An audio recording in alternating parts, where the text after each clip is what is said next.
নেটফ্লিক্সের সফল web franchise Delhi ক্রাইমের ৩য় season নিয়ে এসেছে। শেফালিসা ছাড়াও হুমা কুরেশিও নতুন সিজনে গুরুত্বপূর্ণ ভূমিকা পালন করেছেন। আমরা এই ভিডিওতে সিজনটি রিভিউ করব। চলুন শুরু করা যাক। ডিএসপি বর্তিকা চতুর্বেদী অর্থাৎ শেফালিসা আসামের শিলচরে ট্রান্সফার হন। তিনি অবৈধ অস্ত্র বহনকারী চালানের বিষয়ে একটি তথ্য পান, কিন্তু তিনি অবাক হয়ে যায়, কারণ তাকে বেশ কয়েকজন মেয়েকে দিল্লিতে পাচার করা হচ্ছে। সে জানতে পারে যে মেয়েদের নিয়ে আরেকটি ট্রাক ইতিমধ্যে দিল্লির উদ্দেশ্যে রওনা হয়েছে। সিজনটির বাকি অংশটি হলো কিভাবে বর্তিকা মানব পাচার বন্ধ করে সেটি নিয়ে। নির্মাতারা নিশ্চিত করেছেন যে বেশিরভাগ পর্বে আকর্ষণীয় কিছু ঘটবে এবং সেটি বেশিরভাগ অংশেই আমাদের মনোযোগ আকর্ষণ করেছে।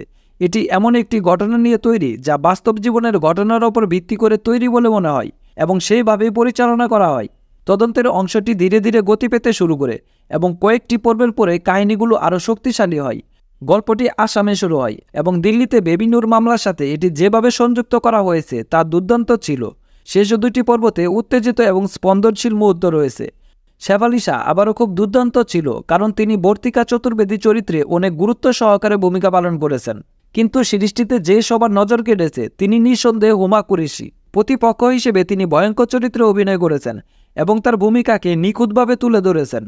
সহকারী অভিনেতা হিসেবে রসিকা দুগাল, শাইনি গুপ্তা, মিতা বলিষ্ঠ এবং রাজেশ তাইলাং তাদের নিজ নিজ চরিত্রে ভালো অভিনয় করেছেন।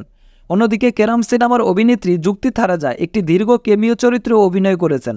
এই সিরিজটির জন্য একটি প্রবলেম হলো কিছু অংশে ধীরগতিতে চলতে থাকে, বিশেষ করে শুরুর পর্বগুলিতে নতুন চরিত্রগুলিকে প্রতিষ্ঠিত করতে অনেক সময় নেওয়া হয়েছে, তাই শুরুতে জিনিসগুলি কিছুটা বিরক্তিকর বলে মনে হচ্ছে। শেরি টর্জারিসের ব্যাকগ্রাউন্ড মিউজিক তদন্তের উত্তেজনার সাথে সুন্দরভাবে মিলে গেছে। সবশেষে দিল্লি ক্রাইম সিজন 3 মানব পাচারের বিষয়ে আলোচনা করে এবং তদন্তের অংশটি সুষ্ঠুভাবে পরিচালনা করা হয়েছে, কিন্তু সিজনটি নির্দিষ্ট কিছু জায়গায় ধীরগতিতে এগিয়ে যায় এবং যুক্তিসঙ্গতভাবে জিনিসগুলি আরও ভালোভাবে পরিচালনা করা যেত।